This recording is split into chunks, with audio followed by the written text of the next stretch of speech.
നമ്മൾ ഈ സെഷനിൽ നോക്കുന്നത് ഐ ഡിനെ കുറിച്ചാണ്. നമ്മൾ ഓരോ ഓരോ ഡോക്യുമെൻ്റ് ക്രിയേറ്റ് ചെയ്യാൻ വേണ്ടി ഇപ്പോൾ ഒരു എക്സാമ്പിൾ പറയുകയാണെങ്കിൽ ഇപ്പോൾ എനിക്കൊരു ആർക്കെങ്കിലും എന്തെങ്കിലും ഒരു ഡോക്യുമെൻ്റ് വേർഡ് ഡോക്യുമെൻ്റ് ക്രിയേറ്റ് ചെയ്യണമെന്നുണ്ടെങ്കിൽ നമ്മൾ എന്ത് ചെയ്യാം? മൈക്രോസോഫ്റ്റ് ഓഫീസ് ഇൻസ്റ്റാൾ ചെയ്യും, ഓൾറെഡി ഇൻസ്റ്റാൾ ചെയ്തിട്ടില്ലെങ്കിൽ. എന്നിട്ട് അതിലുള്ള വേർഡ് എന്ന് പറയുന്ന ഒരു സോഫ്റ്റ്വെയർ ഉപയോഗിച്ചിട്ട് അതിലാണ് നമ്മൾ കോഡിംഗ് എല്ലാം ചെയ്യാം അല്ലേ. അതേപോലെ ആർക്കെങ്കിലും എക്സൽ ആയിട്ട് ചെയ്യണമെന്നുണ്ടെങ്കിൽ നമ്മൾ ഓഫീസിലുള്ള എക്സൽ ഇൻസ്റ്റാൾ ചെയ്തിട്ടാണ് ചെയ്യാം. അപ്പോൾ അതേപോലെ ഓരോരോ പർപ്പസിനും നമ്മൾ ഡിഫറെൻറ്റ് സോഫ്റ്റ്വെയറുകൾ ഉപയോഗിക്കുന്നുണ്ട്. ഓക്കെ, നമ്മുടെ സോഫ്റ്റ്വെയർ ഡെവലപ്മെൻറ്റിൻ്റെ കേസിലാണെങ്കിൽ നമുക്ക് കോഡ് ചെയ്യണമെന്നുണ്ടെങ്കിൽ, കോഡിംഗ് എന്ന് പറഞ്ഞാൽ നമുക്കറിയാം, പിന്നെ ഒരുപാട് ലൈൻ ഓഫ് സെൻറ്റൻസസും കാര്യങ്ങളാണ് നമ്മൾ ചെയ്യേണ്ടി വരിക, നോർമൽ ഇംഗ്ലീഷ് സെൻറ്റൻസസ് അല്ല. ഓക്കെ, നമുക്ക് അതിന് നമ്മൾ ഉപയോഗിക്കുന്ന ആ ഒരു എഡിറ്ററിന് പറയുന്ന പേര്, ഇപ്പം നോട്ട് പാഡ് എന്ന് പറയുന്ന ഒരു എഡിറ്ററാണ്, മൈക്രോസോഫ്റ്റ് വേർഡ് എന്ന് പറയുന്ന വേറെ എഡിറ്ററാണ്.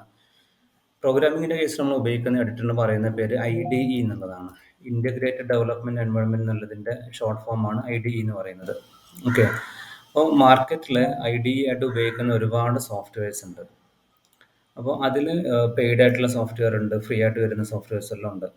അപ്പം ഇപ്പം പ്രത്യേകിച്ച് ഫ്രണ്ട് എൻഡ് ഡെവലപ്മെൻറ്റിന് വേണ്ടി ഏറ്റവും വൈഡായിട്ട് ഉപയോഗിക്കുന്ന ഒരു സോഫ്റ്റ്വെയർ ആണ് വിഷ്വൽ സ്റ്റുഡിയോ കോഡ് എന്ന് പറയുന്നത്. അപ്പം ഇത് മൈക്രോസോഫ്റ്റ് ഇറക്കിയിട്ടുള്ളതാണ്. ഇതിൻ്റെ ഒറിജിനൽ ഓതർ നോക്കിക്കഴിഞ്ഞാൽ എനിക്ക് മനസ്സിലാവും, മൈക്രോസോഫ്റ്റ് കോർപ്പറേഷനാണ്. ഇത് ഫ്രീ ആണ്, ലൈറ്റ് വെയിറ്റും ആണ്. ലൈറ്റ് വെയിറ്റ് എന്ന് പറഞ്ഞാൽ സിമ്പിളായിട്ട് ഇൻസ്റ്റാൾ ചെയ്യാൻ പറ്റും. അത് ഓപ്പൺ ആക്കുന്ന സമയത്ത് അങ്ങനെ ഹെവി ലോഡെല്ലാം ഉള്ള ഒരു സോഫ്റ്റ്വെയർ അല്ല, വളരെ സിമ്പിളായിട്ടുള്ള സോഫ്റ്റ്വെയർ ആണ്. ഇതിൽ നിങ്ങൾ ചെയ്യേണ്ടത്, ഇത് ഇൻസ്റ്റാൾ ചെയ്യാൻ വേണ്ടി ചെയ്യേണ്ടത് വിഷ്വൽ സ്റ്റുഡിയോ കോഡാണ്, വിഷ്വൽ സ്റ്റുഡിയോ അല്ല. വിഷ്വൽ സ്റ്റുഡിയോ എന്ന് പറയുന്നത് മൈക്രോസോഫ്റ്റിൻ്റെ പെയ്ഡ് ആയിട്ടുള്ള ഒരു സോഫ്റ്റ്വെയർ ആണ്, .NET ഡെവലപ്മെൻറ്റിന് വേണ്ടി ഉപയോഗിക്കുന്ന സോഫ്റ്റ്വെയർ ആണ്. വിഷ്വൽ സ്റ്റുഡിയോ കോഡ് എന്ന് പറഞ്ഞു കഴിഞ്ഞാൽ ജനറിക് ആയിട്ടുള്ളൊരു സോഫ്റ്റ്വെയർ ആണ്. അതിൽ അത് വർക്ക് ചെയ്യുന്നത്, അത് നിങ്ങൾക്ക് ഇൻസ്റ്റാൾ ചെയ്യാൻ വേണ്ടി നിങ്ങൾ ചെയ്യേണ്ടത്, ഇവരെ വിഷ്വൽ സ്റ്റുഡിയോ .com എന്ന് പറയുന്ന സൈറ്റിൽ വരിക. എന്നിട്ട് ഇവിടെ വന്നിട്ട് നിങ്ങൾ ഓപ്പറേറ്റിംഗ് സിസ്റ്റത്തിനനുസരിച്ച്, വിൻഡോസിനാണെങ്കിൽ ഇത്, മാക്കിനുള്ളത് എടുക്കാം, ലിനക്സ് ആണെങ്കിൽ ലിനക്സ്, ഏതാണെന്നുള്ളത് ഡൗൺലോഡ് ചെയ്യുക. എന്നിട്ട് നോർമൽ സോഫ്റ്റ്വെയർ ഇൻസ്റ്റാൾ ചെയ്യുന്ന പോലെ ഇൻസ്റ്റാൾ ചെയ്യുക. വളരെ സിമ്പിളാണ്. ഓക്കെ, ഞാൻ ആൾറെഡി ഇതിൽ ഇൻസ്റ്റാൾ ചെയ്തിട്ടുണ്ട്. അപ്പോൾ ഇൻസ്റ്റാൾ ചെയ്യാത്ത ആളുകളാണെങ്കിൽ അത് നേരെ ഡൗൺലോഡ് ചെയ്യാം. ചെറിയൊരു ഫയലാണ്, 88 MB ഉള്ളൂ, അത്ര GB ഭയങ്കര സൈസുള്ള അല്ല, ചെറിയൊരു ഫയലാണ്. അപ്പോൾ അത് ഇൻസ്റ്റാൾ ചെയ്ത് കഴിഞ്ഞാൽ നമുക്ക് ഇതുപോലത്തെ ഒരു എഡിറ്ററാണ് കിട്ടുക.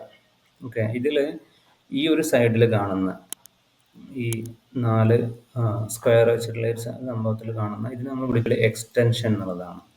അതിനെ എക്സ്റ്റൻഷൻ എന്ന് വിളിക്കാൻ കാരണം, ഒരു സംഭവത്തിനെ എക്സ്റ്റെൻഡ് ചെയ്യുന്ന ഒന്നിനാണല്ലോ നമ്മൾ എക്സ്റ്റൻഷൻ എന്ന് വിളിക്കുന്നത് അല്ലേ. അപ്പം ഇവിടെ നമുക്ക് ഈ ഒരു എഡിറ്ററിൽ ഇൻസ്റ്റാൾ ചെയ്യുന്ന സമയത്തുള്ള ഫീച്ചേഴ്സ് അല്ലാതെ അതിൻ്റെ മേലെ ഒരുപാട് ഫീച്ചേഴ്സ് നമുക്ക് ഇതിന് ആഡ് ചെയ്ത് കൊടുക്കാൻ പറ്റും. അങ്ങനെ നമ്മൾ ആഡ് ചെയ്ത് കൊടുക്കുന്നതിന് നമ്മൾ എക്സ്റ്റൻഷൻ എന്നുള്ളതാണ് വിളിക്കുക. ഓക്കെ, ഇപ്പോൾ ഞാനിതിൻ്റെ ഡൗൺലോഡ് കഴിഞ്ഞിട്ടുണ്ട്. ഇൻസ്റ്റാൾ ചെയ്യാൻ അതിൽ ഓപ്പൺ ആക്കുക. എന്നിട്ട് പിന്നെ ഐ അക്സെപ്റ്റ് എന്നുള്ള ഓപ്ഷൻ കൊടുക്കുക, നെക്സ്റ്റ് കൊടുക്കുക. പിന്നെ പാത്തും കാര്യങ്ങളും ക്രിയേറ്റ് ചെയ്യാൻ ഡെസ്ക്ടോപ്പിൽ ഷോർട്ട് കട്ട് വേണമെന്നുണ്ടെങ്കിൽ അത് ടിക്ക് കൊടുക്കുക, നെക്സ്റ്റ് കൊടുക്കുക. എന്നിട്ട് ഇൻസ്റ്റാൾ കൊടുത്തു കഴിഞ്ഞാൽ ഇൻസ്റ്റാൾ ആവും. ഞാൻ ആൾറെഡി ഇൻസ്റ്റാൾ ചെയ്തിട്ടുണ്ടാവുന്നത് ഞാനത് സ്കിപ്പ് ചെയ്യാം. ഓക്കെ, അപ്പോൾ ഇൻസ്റ്റാൾ ചെയ്ത് കഴിഞ്ഞാൽ നിങ്ങൾക്ക് പിന്നെ സ്റ്റാർട്ട് മെനുവിൽ വന്നിട്ട് വിഷ്വൽ സ്റ്റുഡിയോ എന്നുള്ളത് സെർച്ച് ചെയ്ത് കഴിഞ്ഞാൽ നിങ്ങൾക്ക് ഈ ഒരു ഐക്കൺ വരും. അത് ക്ലിക്ക് ചെയ്യാം, ഓപ്പൺ ചെയ്യാം. ഇത് ഓപ്പൺ ചെയ്ത് കഴിഞ്ഞാൽ നിങ്ങൾക്ക് ഈ ഫസ്റ്റ് കാണുന്ന ഇത് കോഡ് നോക്കണ്ട, ഞാൻ ആൾറെഡി ഓപ്പൺ ആക്കി വെച്ചിട്ടുള്ള കുറച്ച് കോഡ് ഇതിലുണ്ട്. അത് നിങ്ങൾ ഇപ്പോൾ മൈൻഡ് ആക്കണ്ട. നോർമലി നിങ്ങൾ ചെയ്യുന്ന സമയത്ത് നിങ്ങൾക്ക് ഈ ഒരു ലെഫ്റ്റ് മെനു വരും, ഇവിടെ ഒരു വെൽക്കം എന്ന് പറയുന്ന ഒരു മെസ്സേജും കാര്യങ്ങളും വരും. ഇതിൽ നമുക്ക് പിന്നെ ഇതിലെ മെയിനായിട്ടുള്ള ഫീച്ചേഴ്സ് ഞാൻ പറഞ്ഞുതരാം.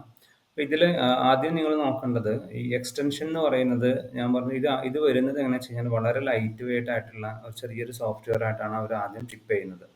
എന്നിട്ട് ഓരോരോ ഡെവലപ്പേഴ്സിനും അവർക്ക് ആവശ്യമുള്ള എക്സ്റ്റൻഷൻസ് മാർക്കറ്റിൽ, ഇതൊരു മാർക്കറ്റ് പ്ലേസ് സെർച്ച് ചെയ്യാനുള്ള ഒരു ഓപ്ഷനാണ്. ഇവിടെ നമുക്ക് സെർച്ച് ചെയ്തിട്ട് ഓരോരോ പർപ്പസിനുള്ള എക്സ്റ്റൻഷൻ ഇൻസ്റ്റാൾ ചെയ്ത് കൊടുക്കാൻ പറ്റും. അപ്പോൾ ഇവിടെ ഞാൻ ഇൻസ്റ്റാൾ ചെയ്യുന്നത് HTML വേണ്ടിയുള്ള, നമ്മൾ HTML ഡെവലപ്മെൻറ്റ് കേസിന് വേണ്ടി HTML വേണ്ടിയുള്ള എക്സ്റ്റൻഷൻ ഞാൻ ഇൻസ്റ്റാൾ ചെയ്യണം. അപ്പോൾ ഞാനിവിടെ HTML എന്നുള്ളത് സെർച്ച് ചെയ്ത സമയത്ത് ഞാനിവിടെ HTML CSS സപ്പോർട്ട് എന്ന് പറയുന്ന ഒന്നുണ്ട്. ഇത് 12 മില്യൺ ആളുകൾ, 12 ലക്ഷം ആളുകൾ ഡൗൺലോഡ് ചെയ്ത് ഇൻസ്റ്റാൾ ചെയ്തിട്ടുള്ള ഒന്നാണ്. അതേപോലെ പിന്നെ ഇത് 5.6 മില്യൺ ആളുകൾ ഡൗൺലോഡ് ചെയ്ത് ഇൻസ്റ്റാൾ ചെയ്തിട്ടുള്ള, അങ്ങനെ ഒരുപാട് എണ്ണം നമുക്ക് കിട്ടും. ഓക്കെ, അപ്പോൾ ഇതിൽ ഞാൻ HTML CSS സപ്പോർട്ട് എന്ന് പറയുന്നത് പിന്നെ ഒരുപാട് ആളുകൾ ഇൻസ്റ്റാൾ ചെയ്തതാണ്. അപ്പോൾ ഞാനതിനെ ഇൻസ്റ്റാൾ ചെയ്തിട്ടുണ്ട്. അവിടെ ജസ്റ്റ് ക്ലിക്ക് ചെയ്യുക, ഇൻസ്റ്റാൾ ചെയ്യുക, അത്രേ ചെയ്യാനുള്ളൂ. ചിലതിന് ഇൻസ്റ്റാൾ ചെയ്ത് കഴിഞ്ഞാൽ ഇവിടെ റീലോഡ് റിക്വയർഡ് എന്നുള്ളതുണ്ടാവും. റീലോഡ് ചെയ്യണമെന്നുണ്ടെങ്കിൽ ഇതൊന്ന് ക്ലോസ് ചെയ്യുക, ഒന്നുകൂടെ ഓപ്പൺ ചെയ്യുക, അത്രേ ചെയ്യാനുള്ളൂ. ഓക്കെ, അപ്പോൾ ഇതിൽ പിന്നെ വേറെ നമുക്ക് കുറച്ച് ഒരുപാട് ഓപ്ഷൻസിനുള്ള കാര്യങ്ങൾ കിട്ടും. ഇതിലിപ്പോൾ ഞാൻ ഇൻസ്റ്റാൾ ചെയ്തിട്ടുള്ള കുറച്ചെണ്ണം ഉണ്ട്. ഇപ്പോൾ ഇതെല്ലാം ഞാൻ ഇൻസ്റ്റാൾ ചെയ്തതാണ്. അപ്പോൾ ഇതിൽ ഈ പ്രിറ്റിയർ എന്നുള്ളത് നിങ്ങൾ ഇൻസ്റ്റാൾ ചെയ്യുക. എന്തിനാ വെച്ച് കഴിഞ്ഞാൽ കോഡ് നമുക്ക് ഒന്നും കൂടെ ബ്യൂട്ടിഫൈ ചെയ്യാൻ, പ്രിറ്റി എന്നുള്ള വേർഡിൻ്റെ മീനിങ് പോലെ തന്നെയാണ് അത്. കോഡ് ഒന്നും കൂടെ പ്രിറ്റിയർ ആക്കാൻ വേണ്ടിയുള്ളതാണ്. എങ്ങനെ വർക്ക് ചെയ്യുന്നത് ഞാൻ കാണിച്ചു തരാം. അതേപോലെ ഈ ലൈവ് സെർവർ എന്ന് പറയുന്നത്, നിങ്ങളിവിടെ വന്നിട്ട് ലൈവ് സെർവർ എന്നുള്ളത് സെർച്ച് ചെയ്ത് കഴിഞ്ഞാൽ ഈ ഒരു ഐക്കൺ വെച്ചിട്ടുള്ള, വയലറ്റ് ഐക്കൺ വെച്ചിട്ടുള്ളതുണ്ടാവും. അത് നിങ്ങൾ ഇൻസ്റ്റാൾ ചെയ്യുക. അതും എന്തിനാന്നുള്ളത് ഞാൻ കാണിച്ചു തരാം. അത് ഓക്കെ, അപ്പം HTML CSS സപ്പോർട്ട്, ലൈവ് സെർവറും പ്രിറ്റിയറും, ഈ മൂന്നെണ്ണം നിങ്ങൾ ഇൻസ്റ്റാൾ ചെയ്യാം. ഓക്കെ, ഇനി നമുക്ക് എക്സ്റ്റൻഷൻ ഇൻസ്റ്റാൾ ചെയ്ത് കഴിഞ്ഞാൽ നമുക്ക് പോകാൻ പറ്റുന്ന വേറെ ഒരു സെക്ഷനാണ്. ഈ ഫസ്റ്റത്തെ നമ്മൾ വിളിക്കുന്ന പേര് എക്സ്പ്ലോറർ എന്നുള്ളതാണ്. രണ്ടാമത്തെ സെർച്ച്, ഇത് ഗ്ലോബൽ സെർച്ച് ആണ്. എങ്ങനെയാണെന്നുള്ളത് ഞാൻ കാണിച്ചു തരാം. ഇത് സോഴ്സ് കൺട്രോൾ, അതിപ്പം തൽക്കാലം നിങ്ങൾ നോക്കണ്ട. ഓക്കെ, അപ്പോൾ ഞാൻ എൻ്റെ സിസ്റ്റത്തിൽ എപ്പോഴും നമ്മൾ ഡെവലപ്മെൻറ്റ് സ്റ്റാർട്ട് ചെയ്യുന്ന സമയത്ത് എന്താ ചെയ്യേണ്ടതെന്ന് വെച്ച് കഴിഞ്ഞാൽ, നമ്മുടെ സിസ്റ്റത്തിൽ നമുക്കൊരു ഫോൾഡർ വേണം.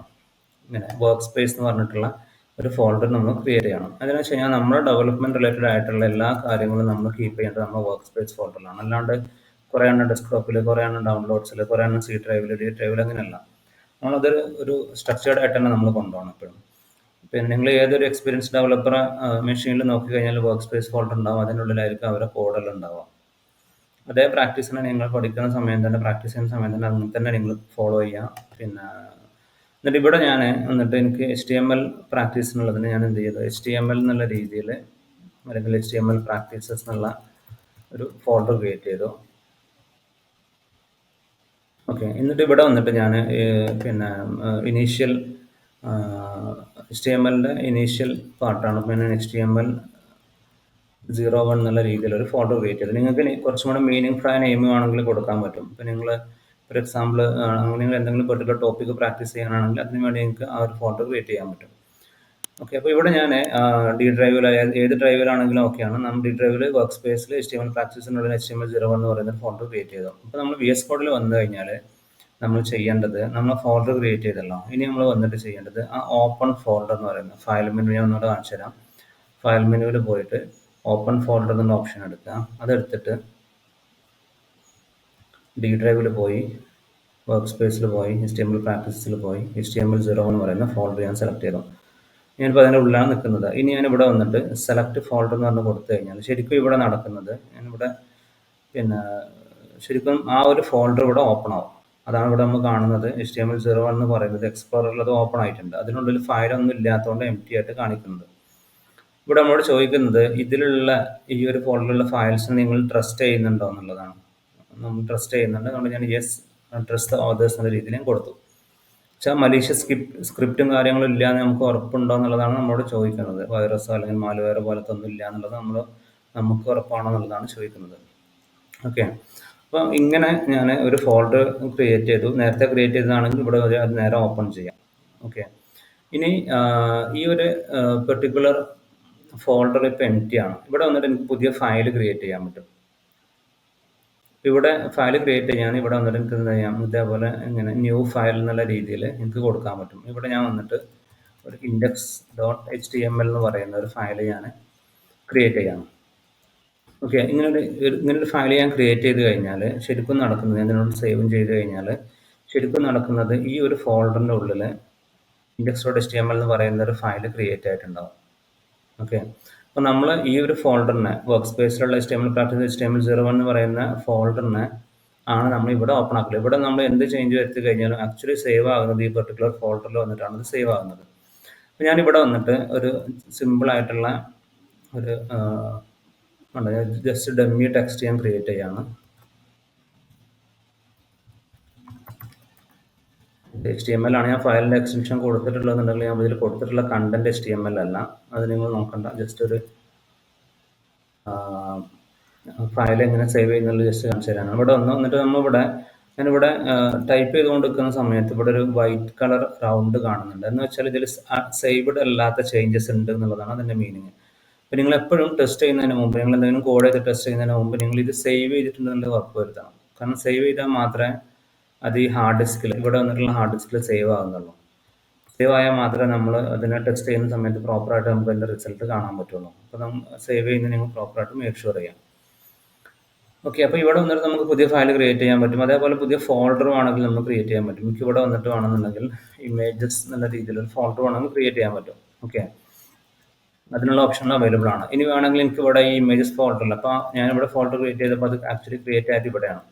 ഇവിടത്തേക്ക് എനിക്ക് വേണമെന്നുണ്ടെങ്കിൽ ഒരു ലോഗോ, എനിക്ക് എന്തെങ്കിലും ഇമേജസോ കാര്യങ്ങളോ എന്തെങ്കിലും ഡൗൺലോഡ് ചെയ്യണമെന്നുണ്ടെങ്കിൽ എനിക്ക് അതും ചെയ്യാൻ പറ്റും. ഇവിടെ ഞാൻ എൻ്റെ ഡൗൺലോഡ്സ് ഫോൾഡറിലുള്ള logo.01 എന്ന് പറയുന്ന ലോഗോ ആണ് ഞാനിവിടെ കൊണ്ടുവന്നിട്ട് ഇമേജസ് എന്ന് പറയുന്ന ഫോൾഡറിലേക്ക് പേസ്റ്റ് ചെയ്തു. അവിടുന്ന് ഞാൻ കോപ്പി ചെയ്തിട്ട് ഇവിടെ കൊണ്ടുവന്നിട്ട് പേസ്റ്റ് ചെയ്തു.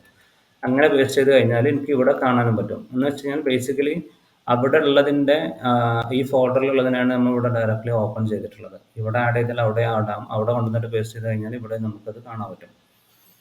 ഓക്കെ, പിന്നെ എനിക്കിവിടെ ഞാനിവിടെ വേറൊരു ഫയലും കൂടെ ക്രിയേറ്റ് ചെയ്യാണ്.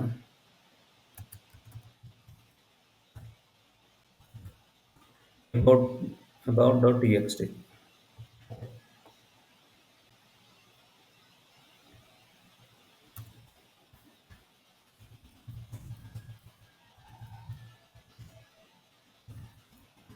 എന്നിട്ട് ഇതിനെ ഞാൻ സേവ് ചെയ്തു. ഇങ്ങനെ സേവ് ചെയ്ത് കഴിഞ്ഞാൽ നമുക്ക് നോർമലി ഒരു പ്രോജക്റ്റിൽ ഒരുപാട് ഫയൽസ് നമുക്ക് എപ്പോഴും ഉണ്ടാവും. 1-2 ഫയൽസ് അല്ല, ഒരുപാട് ഫയൽസ് നമുക്കുണ്ടാവും.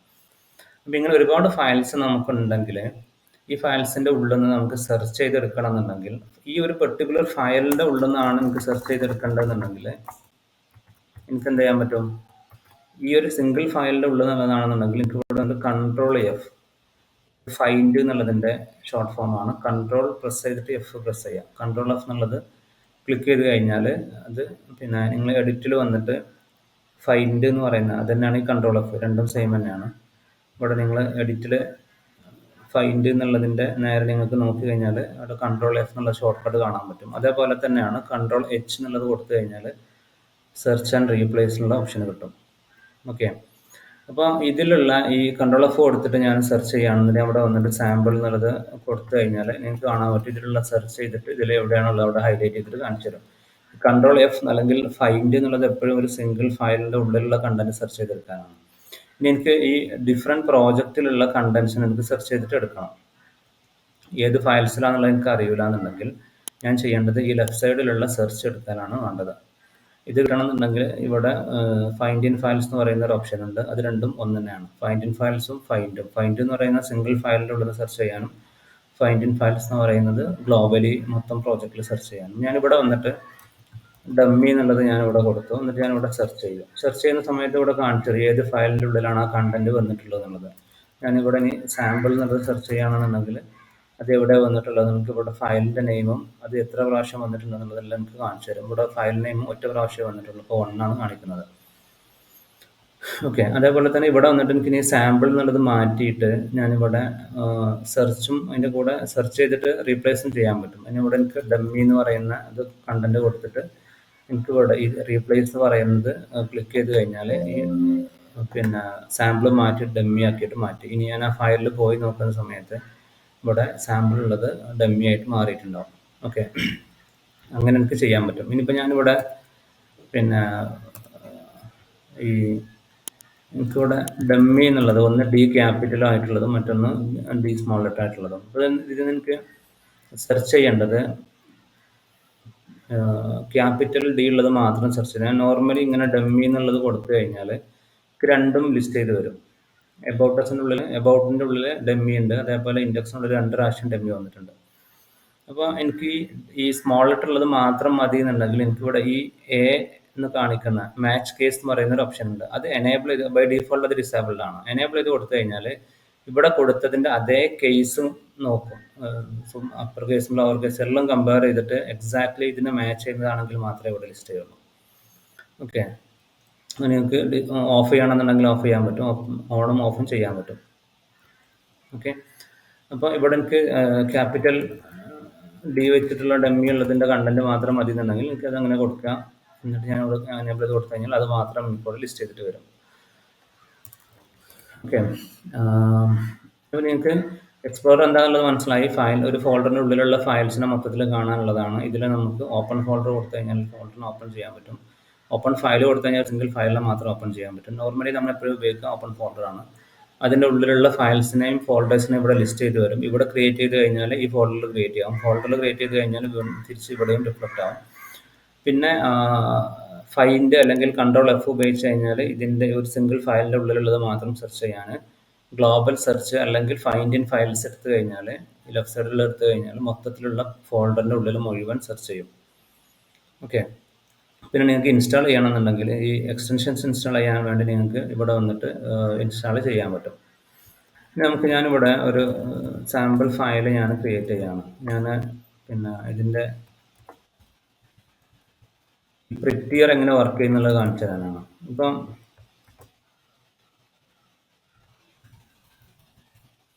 ഇവിടെ HTML എന്ന് പറയുന്നത് ഞാൻ സ്റ്റാർട്ട് ചെയ്തു, എൻഡ് ചെയ്തു, എന്നിട്ട് ഇവിടെ ഹെഡും ഇതും ഓപ്പൺ ചെയ്ത് ക്ലോസ് ചെയ്തു. അപ്പോൾ ഇത് ശരിക്കും ഞാൻ വിചാരിക്കുന്ന പോലെ അല്ല ശരിക്കും അത് അലൈൻ ചെയ്തിട്ടുള്ളത്. അപ്പോൾ ഞാൻ ഇവിടെ വന്നിട്ട് റൈറ്റ് ക്ലിക്ക് കൊടുത്തിട്ട് ഫോർമാറ്റ് ഡോക്യുമെൻ്റ് അല്ലെങ്കിൽ ഫോർമാറ്റ് ഡോക്യുമെൻ്റ് വിത്ത് കൊടുക്കാൻ പറ്റും. വിത്ത് കൊടുത്തിട്ട് ഞാൻ ഇവിടെ പ്രിറ്റിയർ സെലക്ട് ചെയ്ത് കൊടുക്കുകയാണെങ്കിൽ അതിനെ ഒരു കുറച്ചും കൂടെ നീറ്റായിട്ട് ഇവിടെ ഇനീഷ്യലി ഉള്ളത് ഇവിടെ നിന്ന് സ്റ്റാർട്ട് ചെയ്തു, അതിൻ്റെ ഉള്ളിലുള്ളത് കുറച്ചും കൂടെ ഇങ്ങോട്ട് മാറ്റിയിട്ട് സ്റ്റാർട്ട് ചെയ്തു, അങ്ങനെ അതിനെ നീറ്റാക്കിയിട്ട് അതിനെ ഫോർമാറ്റ് ചെയ്യും. പ്രിറ്റിയർ എന്നുള്ളതിൻ്റെ വേർഡിൻ്റെ മീനിങ് പോലെ തന്നെ അതിന് പ്രിറ്റി ആക്കിയിട്ട് മാറ്റും. ഓക്കെ. അതാണ് ഈ പ്രിറ്റിയറിൻ്റെ അത് വർക്ക് ചെയ്യിപ്പിക്കേണ്ടത്. ഇവിടെ റൈറ്റ് ക്ലിക്ക് കൊടുക്കുക, എന്നിട്ട് ഫോർമാറ്റ് ഡോക്യുമെൻ്റ് വിത്ത് എന്ന് പറഞ്ഞിട്ട് ഈ പ്രിറ്റിയർ സെലക്ട് ചെയ്ത് കൊടുക്കുക. ഓക്കെ. ഇത്രയും കാര്യങ്ങളാണ് നമുക്ക് ഈ സെഷനിൽ കവർ ചെയ്യുന്നത്.